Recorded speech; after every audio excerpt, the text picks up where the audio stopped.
Hey, it's the Chief bonding with board games and RPGs, and I'm joined by Markus and Babek from Air Raid 3646. And there's a current Kickstarter going on, The Bombers, which is still live now. What, 6 more days, Babek? Yes, that's right. All It's right. going 1 week. Next Sunday it's ended. Perfect. Already funded. But before I go much further, let me go ahead and pause and I'll let Markus and Babik introduce themselves and put themselves in space and time. We will take questions like midway through. So if you have them, go ahead and put them off on the question side and we'll bring them up later. But Markus, go ahead. Yeah, my name is Markus. I'm turning 50 this year. I'm from Germany. You might hear it from my accent. Uh, and yeah, I'm into tabletop games, role-playing games, and all this stuff since I was, I think, 17, something like this. I got it when we had only 3 television programs or channels in the beginning when I was small, and later we got things like Sky Channel, Super Channel, and all this stuff. Hmm. And I saw Robotech. You might know this. And this hooked me up for combat robots, battle robots. And so I got into mechs, battle mechs, and into BattleTech, like you can see on the poster behind me. Yes. And yeah, when I was 17, around 17, I started to play BattleTech, and I was kind of disappointed because I saw this nice box in some magazine, ordered it, and was looking for the disc. It was no computer game. And so I put it away for about half a year into some corner in some cupboard, and took it out later and played it with a friend and got into tabletop gaming. And sometime later I met Babek, and we had a really cool time playing BattleTech all over Germany. We had a very big kind of club with up to close to 3,000 people playing BattleTech. Really? Wow. So yeah, we were quite young at this time, around 20, a little bit older. Just had a car, and put all the friends in, and drove through half Germany to fight against other chapters, they were called, so like other teams or clubs. And yeah, it was a really cool time. And yeah, we had some time where we did not play that much on tabletop or role-playing games and stuff, but we never lost this. And yeah, some years ago it came up again, and this is where we are now. Wonderful. That is cool. 3,000. So you would have like different cities would have their own clubs and you could go battle these other cities. Kind of this, yeah, really. It was the internet was not that how should I say? We did not have Developed. that many, yeah, not that many ways to connect to people, so we had to write letters and and was a mail and looked into mailboxes and stuff, and had got in contact with other people this way. Yeah, there wasn't much with email and websites and stuff. It was just coming at this time, so there was still a lot of paper involved, and yeah. Now, so when you were battling, would it be like four mechs? If I can get it, four mechs against another club's four mechs? It was like that you have a personal Mac, that's your machine, Mhm. and we had a team that had about 10 people, consisted of about 10 people, and the other side about the same. So it was about combat value. Every battle mech was worth some points, and we said, okay, this time we play, I don't know, 30,000 against 30,000, and approximately try to hit this value. And yeah, we drove there, had a lot of paperwork in front of this too, like a contract. So not that others say, oh, you did this, and no, we win, and don't have that many quarrels and trouble on the table. It happened anyway. Yeah. And and yeah, you have to think about it, that it was fighting about a planet, so it's a serious business.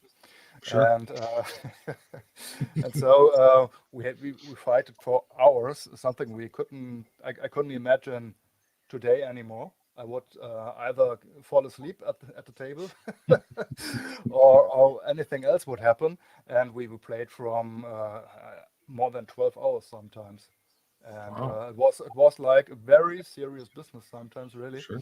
But it was fun, and it was really there came a feeling up of camaraderie. Is this the right word? Like Sure. we are the group, we are the team, and we go for it. And that was really a good time. Wonderful.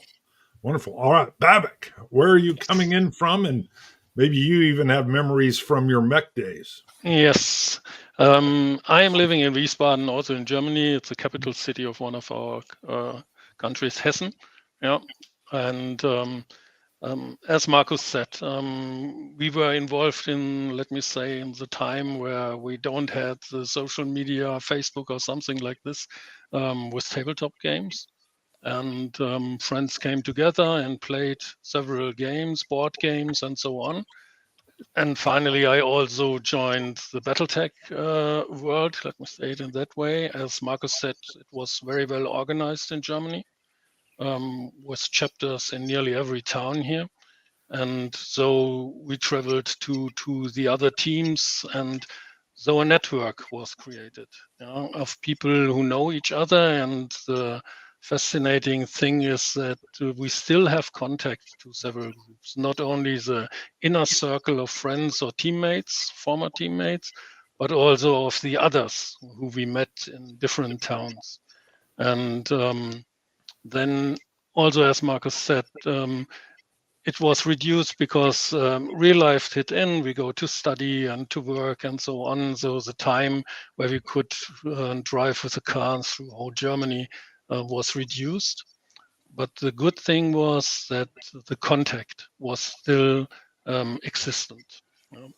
And some years ago, the wish to play again tabletop games came again up. You know. Hmm. But we wanted to have a game which was, let me say, you don't have to do so many preparation until you can start the game. Yeah, you meet, you have a time frame where you could play, and first we did it with standard games which we played before, but then we started also to create own games or to modify games. You know. And this was also the starting point when Air Raid was born. It was not in a such detailed way you see it today. It was a very simple way when we started the first, and it developed year by year, month by month. And 4 years ago, we started to create the game in a serious matter. Yeah, and the result, what you see now with the second Kickstarter, is after last year we implemented successfully the game, where we also brought in 42 different aircrafts. We are now expanding in new classes like medium bombers, much larger aircraft, miniatures. And this is only a step. You know, this Kickstarter is also successful, it's running 6 days, as you mentioned. And we are also making plans for the next futures. Markus is researching night fightings, and I'm also doing some research in air to ground fights with specified fighters and so on. Yeah. Wow. Well, let's kick that right over to Markus. Now, I know we still got the bombers. The medium bombers are up now on Kickstarter. Mhm. Yeah. But I love hearing. So there's some research on the night fighters, like the ME-110s that were all set up for night. Or Yeah. Markus, why don't you tell us a little bit? Yeah, I'm more the battle mech and tank guy and got into this air raid thing. And in between, I was getting or picking up some interest for night fighting. And it's a very interesting and complex thing. I read a lot of books about it. There's a lot of information you won't get on the internet. You really have to get books and get information out of books. My idea is to include some kind of night fighting into air raid, so that you still recognize the game as air raid, but there's a lot of other things coming into it, like all the electronic warfare stuff, which was the starting point for electronic warfare, which holds on till today. And so the one side researched some radar, and the other one had some countermeasure, and the other one increased something or changed something, and was in advantage, and it goes forth and back, and it's really interesting. It's also not that easy to bring it in kind of a game like the current air raid, because current air raid you can put lots of people can play it with lots of planes, and if you read kind of logbooks or stories about night fighting, it is more like some very lonely thing when you're up there in the skies looking for the bombers. And it might be boring or not having that much action that you have currently in air raid in night fighting, because it's more like nobody sees the other one, maybe on radar, and trying to get closer to the other one. And if you are there, it was most time that you just hit the button if you're close enough, and the other one is gone, either the bomber or the night hunter. And I try to find a kind of compromise between it, so that's not too unrealistic and still grips to the historical facts, but it's also still playable. There's also a lot of nice games out there. They're usually solo games or campaign games, something like this. But I would like to implement it somehow into air raid, and so that's something I'm into at the moment. Yeah. Nice. Now I know you have to leave soon. You have to run to the airport or pick up someone. But yeah, right. from your side, just because I know you have to leave soon. Yep. Why don't we talk a little bit about these the bombers expansion and these mid-level bombers and some of the angles that you guys are taking for this expansion? Babek? Yeah, I thought you wanted to say, because either way. you leave. Yeah, but I can tell. Okay. In the first Kickstarters, we decided not to put in medium bombers. We wanted to test the game step by step and to expand it. And so we brought in light bombers. We focused on the Pearl Harbor scenario. So we had some level bombers with one engine, like the Kate from the Japanese side. We have dive bombers and so on. And we also implemented additional aircrafts like the famous Stuka from the German side, which is a notorious dive bomber, or the Sturmovik from the Russians. And we got the feedback in the conventions after the Kickstarter was successful and the game was played regarding the bombers. And then we had two challenges. First, how could we implement medium bombers, which have a higher bomb load, which could also perform other bomb attack patterns like those which we had already in the game.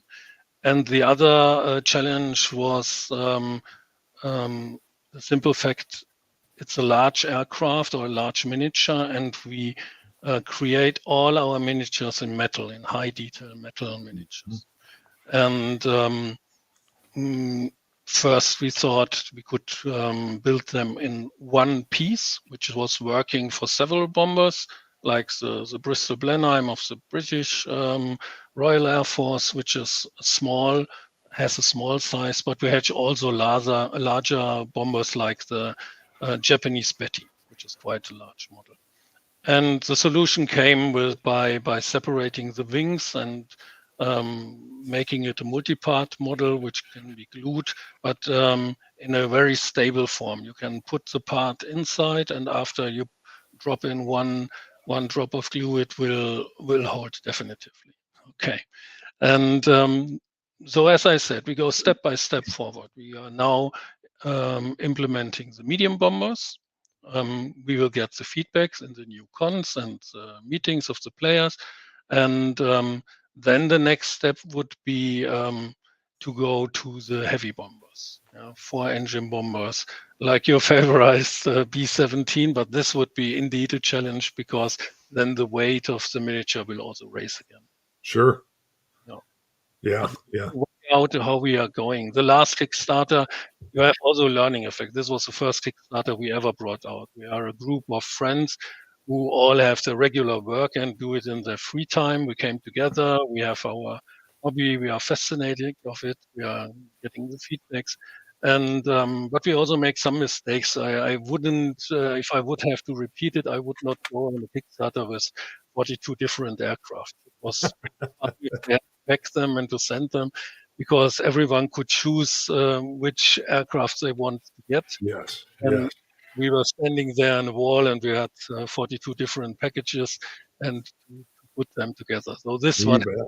only. Yeah, all the different iterations of I Yes. want this one, but no, that I want two of this. Yeah.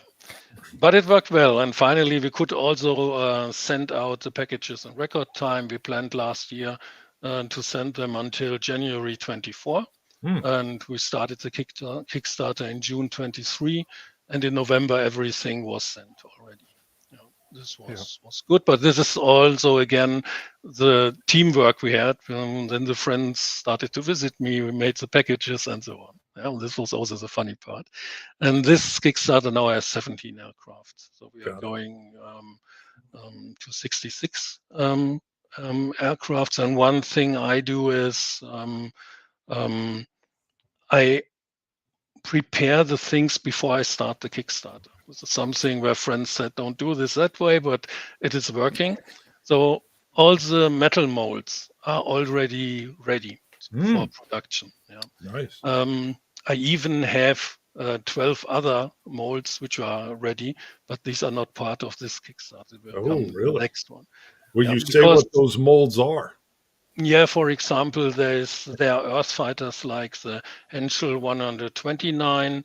There are also aircraft which the North Koreans were using them in the early stage of the Korean War, the Ilyushin 10 or the Yakovlev 9. Nice. And corresponding US aircrafts like the Bearcat. And we are thinking about the bombers which we could put in. And but the way how a metal miniature from air raid is produced is, the first is we have a very good STL designer.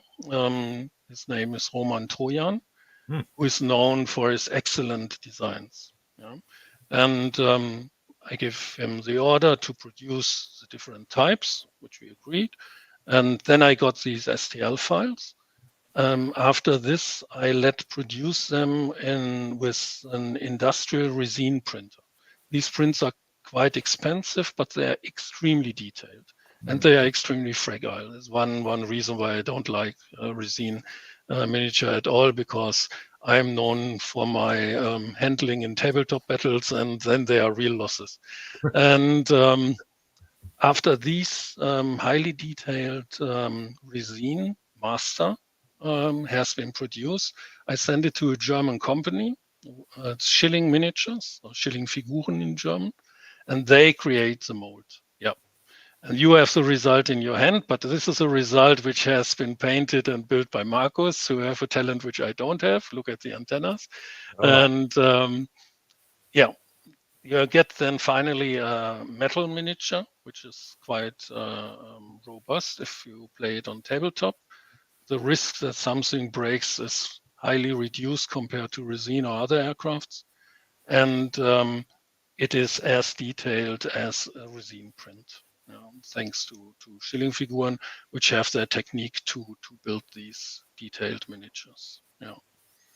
So this is the procedure, and then also I give the order to a designer to create a statistic card where the values are on this cards which you need for the game, and all these things are already completed.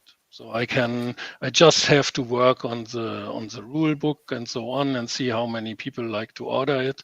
And the Kickstarter is already in a very good, should I say, process stage. Now I know, Markus, you're going to have to leave soon. 2 minutes. It's just my wife waiting. So. Okay. Yes. Why don't anything you want to add, and then trust me, we will get you out of here so you can go. Okay.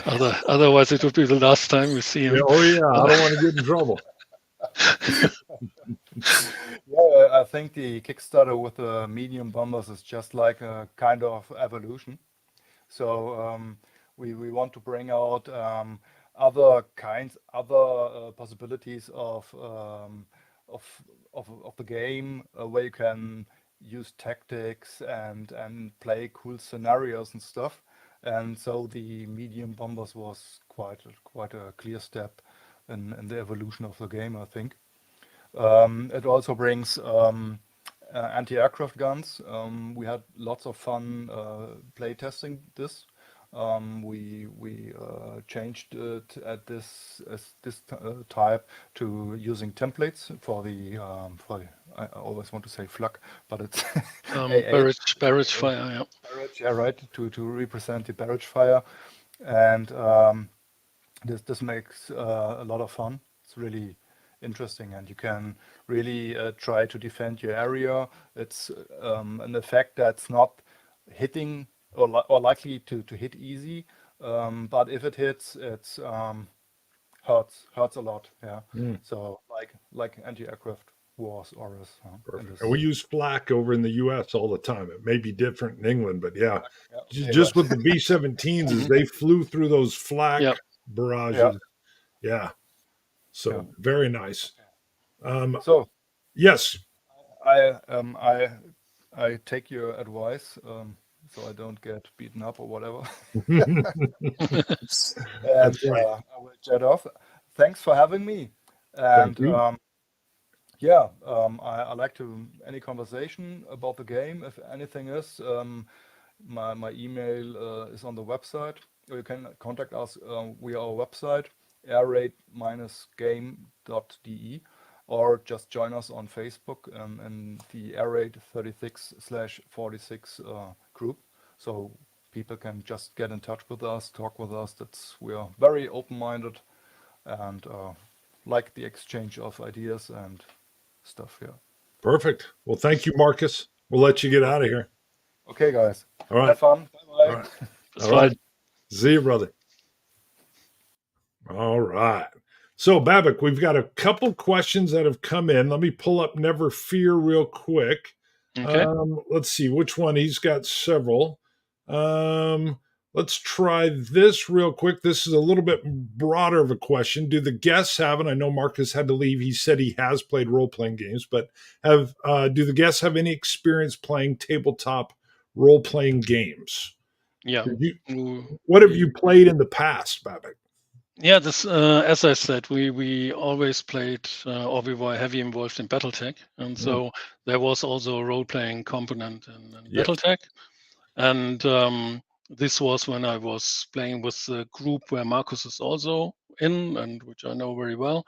In the time when I was alone studying in Berlin, also there were several role-playing groups of students, and we had a master, and one was settled in the Alien universe where we played. It was a very good game master, and we had quite fun. And then the classic D&D, yeah. But this is not so often, but it was a regular process for let me say 1 year, where we met every 14 days or something like this and played also role play. Yeah. Nice. All right. Another question also here from Never Fear. What do you suggest to tabletop role players to get into war board games or miniatures, obviously in this case, compared to role-playing games? Board games require cards, the board, etc. The same isn't necessary for TTRPGs. Obviously, though, RPGs, especially back when in the 80s, when I was a kid, they always had their miniatures out on the table. But any suggestions? One thing I must say, I recently supported a game which was in Kickstarter, which is called Dogfighters. And the fascinating thing is it has the same setting or a similar setting like Crimson Sky. I don't know if you know it. It is an alternate reality. And this is settled in Germany where all the states broke apart. And now they have their airplanes fighting with zeppelins against each other and fighting for beer. This is the main thing why I was fascinated. So, and there you have a heavy role-playing component which you can integrate. You can develop your pilots, the whole life of the pilot, and correlate it to the games you play. This is nothing Air Raid has. Air Raid is a simulation of World War II and a little bit before the Spanish Civil War, and a fictive component with the what if, 1964, 46, the war would have going on. But if you want to have the tabletop, the role-playing component, I can give you the advice, have a look on Dogfighters. I also know the people who created it now because we went into contact, and I have many aircrafts of them, and the idea was nice. And they also, you can create these miniatures of pilots, and they are looking steampunk, in a way like steampunk equipped. You can design miniatures online. There are several companies offering that you can mix your miniature, and finally you get an STL file which you can print. Yes. And this was also presented on Dogfighters. Some quite strange creatures and characters. So if you want to make a role play, then have a look there. Yeah. Very nice. All right, we have Grandpa's Game Point. He says he's very late to the show, saw the question, I think one of the ones above. I like both war games and TTRPGs. War games with a sense of character buildup are good, like the Ace series where you go through basic to earn some bonuses and medals. I think this is just in reference to kind of his standpoint. There's a follow-up question from Never Fear. Which version of D&D were you guys playing when you were young? Was it like 3.5? I just joined, and the game master gave us all the equipment. He gave the rules. Got it. And I had to create my character within the parameters he gave us, and then he led us in a very good way. He set some traps I every time run into, and it was fun, but I can't say the exactly. Perfect. Yeah, in the 80s, I'd only played D&D a couple times. There was a kid that was mastering it, and when Twilight 2000, the very first edition, came out, my mind was more in the military and the apocalyptic sense rather than the fantasy, and I got into that in the mid 80s, and that was really when Free League brought out their Twilight 2000 4th edition. I backed that on Kickstarter, and that, well, two things. That brought me back into role-playing, but my son, I'm a huge board gamer, some miniatures, but mostly board game, and he was leaning towards any board games that were more role-play-esque, like Zombicide and things like that with the mini on the table. And then he wanted to create his own role-playing like genre, so we used the Fate system, or the fudge dice with the Fate system, and that's those two things, my son, and then Twilight 2000 4th edition brought me back around. Let's see. We have Dick Skull, who's a good role player. He ran through, along with Never Fear, also did one of my live role play sessions. He has found that Axis and Allies is a great gateway into war games. Did you play any Axis and Allies as well? Yes, we played it several times. And yes, it's a very good game, and liked it. We are also leaning to some elements they have. Actually, Air Raid is fighters, aircraft against aircraft. Yeah, you can have the simple fight. You just agree to a point value, and then you make your setting on aircrafts, and you fight a kill game, and the last one who is flying has one. But you have also scenarios that you can play, or you can give in strategic elements. And we now started. We had put in 3 stretch goals in the newest Kickstarters, which are vehicles. They are also designed by Roman, and we want. Actually, they are passive and not. They are only targets. They are not moving. They are not firing. But we are already testing some steps to combine this. To combine a ground module where vehicles have to fulfill a strategic element, for example, to capture a bridge, and the other side have to prevent it. And then the aircrafts also are getting involved in this whole thing. And this is something similar to Axis and Allies, or the computer game Panzer General. I don't know if it has the same name in the US, where you had the units moving in an hex grid and doing strategic things. Hmm. Yeah. And this is also one element. And to spread it, we put in the free stretch goals with the vehicles and so on, and see how the players of Air Raid will take this and give us the feedback. Yeah. Now, a very interesting thing with Air Raid 3646 is the basic rules. Obviously, there's a bunch of things that can be added on, optional rules, but I found the basic rules to be very friendly to new players, folks that Yeah. maybe even didn't play a lot of miniatures. Could you talk about that a little bit? Yeah. Kind of your reasoning. This is the idea, and as I said, we were heavily involved in BattleTech. We have seen very good things in the BattleTech system, but one thing which was not so good was the record sheet. You have to do enormous tracking of the situation of the object, the mech, and also the other side did not knew all the time what is happening. Is this mech now extremely damaged? Does its left leg is nearly going apart or something like this? So we wanted to solve this and did it in a way that we said, you see all the status of the aircraft, all the damage it has, and all the values it has on the miniature itself. You know? Yes. And you don't need for each miniature one record sheet or one card, just for the type. If I'm playing with 10 Mustangs against 10 Focke-Wulfs, we only need 2 statistic cards, Right. one for the Focke-Wulf, one for the Mustang.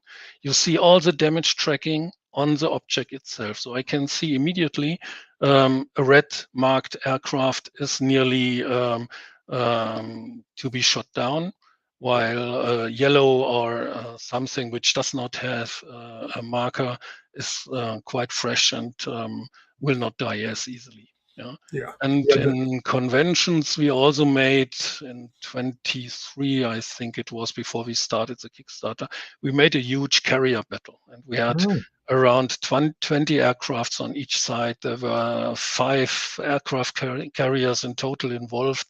Wow. And the interesting thing, it ended quite historically. The U.S. forces, the dive bomber, decided the battle, destroying 2 of the Japanese carriers. Wow. Okay, in my scenario, in the history, they were all 4 destroyed.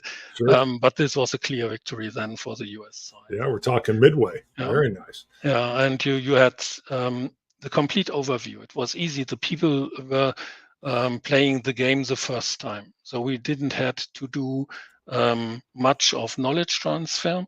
You have a clear structure in the game. You have 3 phases. Those who played BattleTech know these phases. There's the initiative, then the movement, and the combat.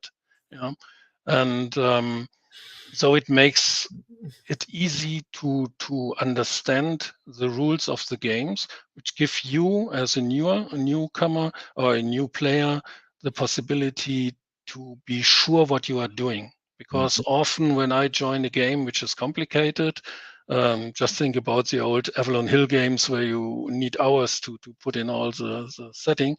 You feel unsure that you have understood the whole rules, and then you are playing in a defensive way. You are watching what the players who have more knowledge are doing, and I wanted that everyone can jump in his plane and play. Nice. Just to say it in this way. And this is also the structure of the game. We come with basic rules, which are quite easy to handle. And then we come with modules of the optional rules, and you can decide if you want to take some of them, if you want to take all of them, or none. Yeah. Right. And this is a procedure I think we will continue. Yeah, this is also in the new expansion. We have here new basic rules and new optional rules. Yeah, Yeah, beautiful. Because the other thing that your game allows is for my vision to be on the planes and not down on my card or my sheet. Mm. because so much of the information is on the table attached right to the base, Mhm. that yeah, it was very intuitive where I can see, oh, that plane there is heavily damaged. Well, it feels like if I was up in the air, I would be seeing trailing smoke, and I would maybe zoom in on that one. Or a veteran pilot is going to fly his plane in a very experienced way, whereas the rookie pilot may not.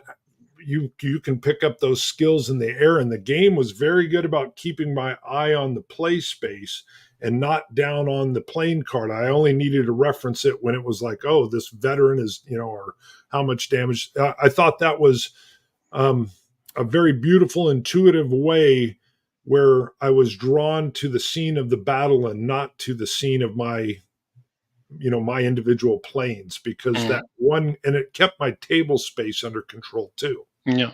Yeah. There was a question, and then Skull says we basically just answered it, but I'll bring it up here. Babek, as a game designer, do you find yourself fighting for desire for complexity against knowing simplicity is key to replayability? And he says you've basically answered it, but is there anything else you'd want to cover of complexity versus simplicity? Yeah. I personally are very interested in games including aircrafts, and I know several of these games, tabletop games, which are very good in their special things they are offering. Mm-hmm. One thing I don't like, and Air Raid is not a simulation. If I would have to make a simulation, then I would have to create at least 20 altitude level and something like this. Right. But this was never my intention. I want to bring out a game which has the fun factor, historical factor, something for your eyes and something for your hand, to have a metal miniature in your hand, which is highly detailed, which offers you to paint it, and while you are painting your miniature, you are also bonding to it. Yeah, if you are then meeting others and you are playing with them, then this is indeed your aircraft you are flying. But as I said, it's not a simulation. Everyone who would say you made only 4 categories for the firepower, for example, we have put in four columns, and we said, okay, if the firepower is between these 2 values, then it comes in this column. Otherwise, it comes to another one. And at the end, you have the firepower D, which is the highest one. And there are only few planes which are able to do so. And you could make it in a far finer way that you have not 4 columns, but 20. But as I said, that is not my intention. I want to have a game which could be easily learned and which makes fun. If you meet with your friends, you can put the setup within minutes and you can start playing. Right. And especially in these days, and also in the age I am, you have one day, for example, on weekend where you can meet with friends, and you don't want to use the time or the first 2 hours by describing the rules, the settings, and also to avoid discussions. We are playing on a hex grid, so I don't have to measure things and to have discussions that this miniature is 1 millimeter within the range or not. And it keeps every simple and clear. Let me say it in that way. No, it was brilliant, because even when I first got the game, or even first heard about it from you guys, I have steered away from some miniatures rules games just because there is that crunchy level of detail, and I've sometimes it would scare me away. And one of the first things you explained is there are optional rules, so you can scale it up as you wish, but it is a game first over a simulation. Yeah. And I am definitely more on the game side rather than the simulation side. So immediately I thought, wow, well, this is very interesting. And sure enough, again, that visual appeal, I had it set up on the table while I was learning it and playing it solo. And then my son's coming through and is like, well, what is this? So it just drew him in. And I think that hex grid, now I'm a big board game player as well, so the hex grid is so easy to just see, okay, this is my movement. And like you said, I don't like, now again, nothing against those that like it, but I don't like having to measure, all my distances. I kind of love that hex grid movement, but that's some of my board game throwbacks as well. Yeah. Let's see. Skull says, very cool that modeling is so important to you or us, and that history is key. And he says hexes rule, so he concurs. Excellent. Yeah, you must see. I was quite lucky that I met 4 years ago a friend. He got 50, and he gave me the advice because I said I never find a miniature of a Mitsubishi A6M5 which has correctly, because now we go very in details. It gets nerdy, but this is the way I am. These aircraft has 4 exhaust pipes on the one side and only 3 on the others. And all the miniature I buy, I get them 4, 4 or 3, 3. So, and he said, why don't you contact this person? He can make an STL file for you. And this was the way I got the connection to Roman. And Roman is one of the key players of our game because of his great designs. I can't appreciate it enough what perfect designs he is doing, and he is known in the scene. And also we had 1 year a decision phase which scale we would take. The 2 last favorites were 1 to 200, which is air raid today, and the other was 1 to 300, because both had their advantages and their disadvantages. In the smaller scale, you could put in larger aircraft, which would not cause the challenges we had now with the Betty, for example.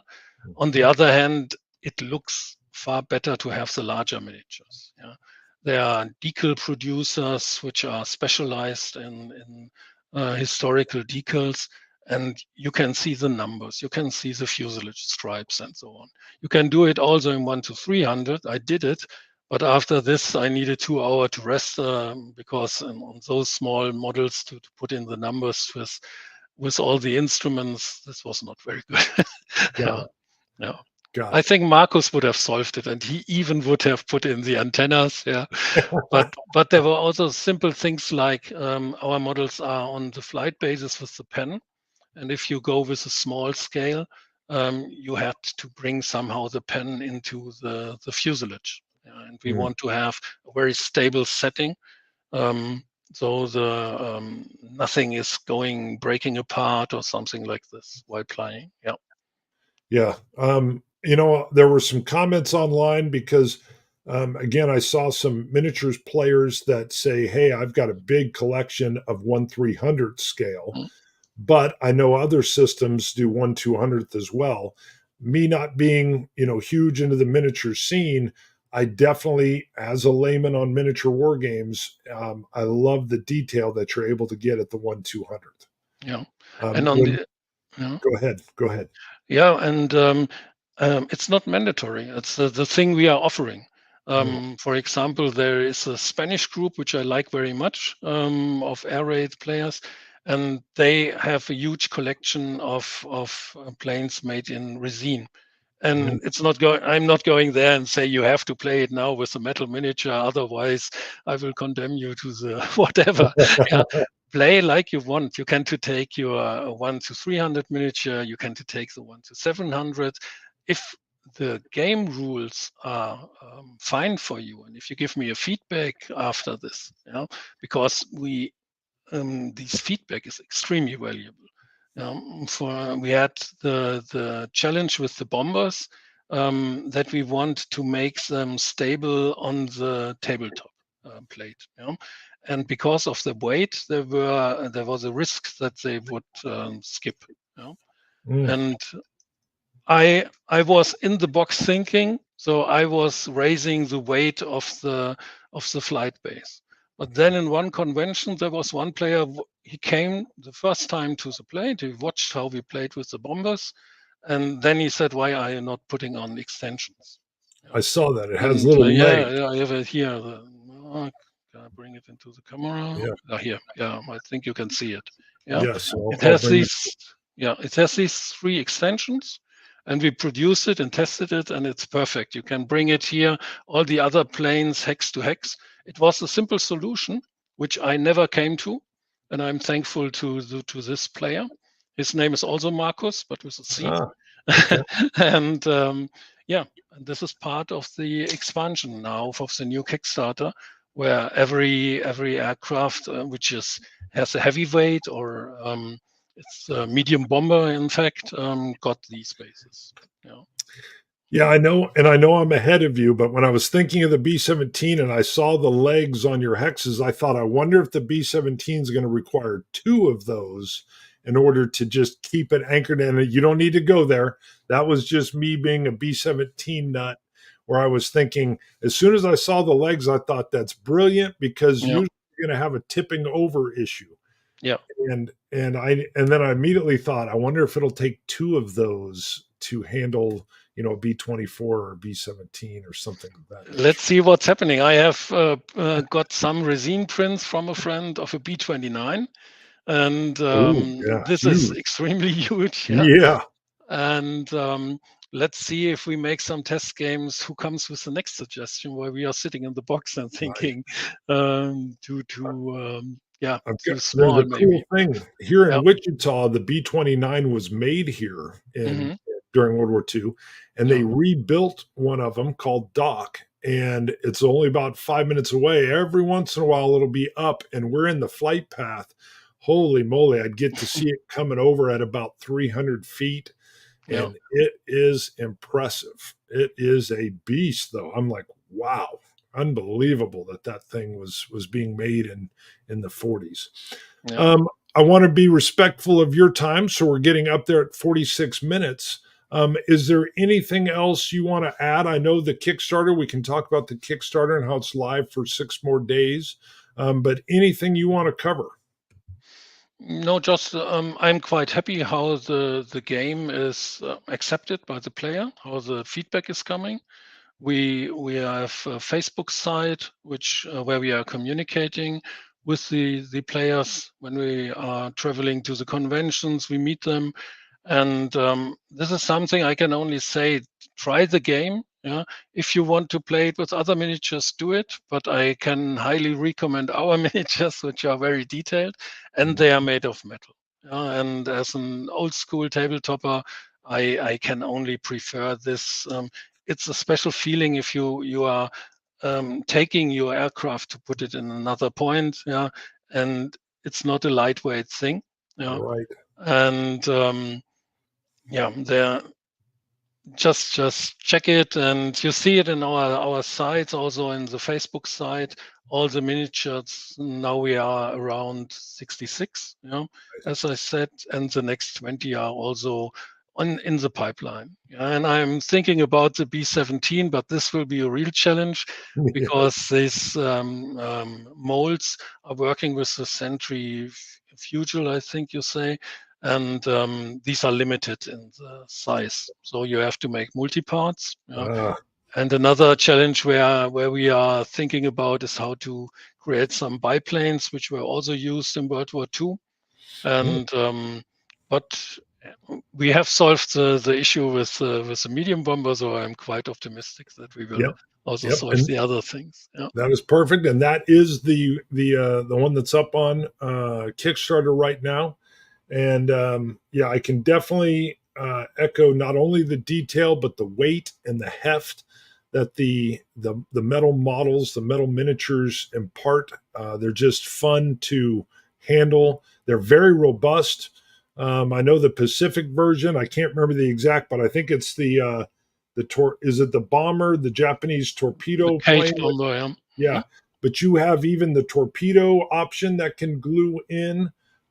Or there's landing gear struts. I think even for the Stuka, the landing gear that had to be glued in. Yeah, the Val, Aichi Val, what was the name? No, it's the US name. The Val is the US name. Yes. It could not retract its landing gear. It was fixed. So they were put into the back. And the torpedo bomber, we sent them with the torpedo and also with the bomb. And they can be placed exactly under the cate. And the Japanese were using their torpedoes and bombs asymmetrically. Yeah, they were not in the center line, but a little bit on the one side. And they used it as a horizontal bomber or as a torpedo bomber. And you often see the miniatures with the red tail, which was the commander, the Japanese commander in Pearl Harbor. And often these miniatures has a torpedo. And it was not used as a torpedo bomber because then the commander would be in a high risk, and he was flying with a bomb. And you can produce it now, or you can reproduce it with our miniatures. Yeah. Beautiful. Yeah, I noticed the torpedo was slightly offset, and I knew immediately from the level of detail it must have been this way. This is clearly intentional. And I remember thinking, man, I wonder how that was for the stability of the plane with it being slightly offset in the real world. I'm glad you brought that up. That was something I was going to ask. If I'm right, they had a bomb sight which was extracted in the last phase of the attack, but I'm not 100% sure. But I think this was the reason why it has to put a little bit to the side. Ah, excellent. Wonderful. Well, thank you for coming on. Thank you for having me. Congratulations for your success. It's already a successful Kickstarter. Again, anybody that wants, though, any extra success helps, and it keeps propelling Air Raid 3646 ahead because, of course, Babek and the crew have many, many ideas in mind. You've already heard about the night fighting options and maybe heavy bombers. I get it. That sounds like quite the hurdle, especially with the idea that it will have to be in multiple parts. Let's see. We've had thank you for your time, Babek, says Skull. So very nice. Why don't you go ahead and put out your website again? There's plenty of gorgeous photos that your fans, your customers have put up their paints, their planes. Yep. Why don't you put out some of that info again? Yeah, I can. You see in the background of this picture the air raid minus game.de. This is our homepage, and there you can see all the pictures, and there are also the links to the Kickstarter and also to the Facebook site. Yeah. Beautiful. And Beautiful. as you mentioned, many of the players have sent their photos of the aircraft they have created with some great ideas. There's one who made also a scenario where he could fit in the miniatures, and they are great works to see. Yeah. And this is also something which I take for me as a positive feedback. If you invent a game and bring it to life, this is great. But if you see that the people accept this and have their own ideas and are giving you then again with the feedback a new idea, this is a great thing. 100%. 100%. Well, thank you for all your creative genius, Babek. I thank you for your help, and to discuss this was great fun for me. Yeah. Absolutely. Absolutely. All right. Well, thank you. Hang on a little bit, Babek. I'm going to go ahead and turn off the stream. Thank you to all the questions, all the folks that were watching. This will stay posted up.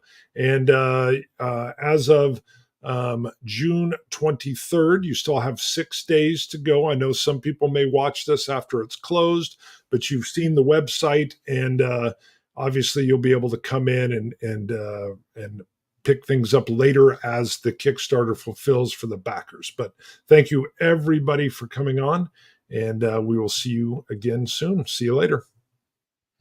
Bye-bye.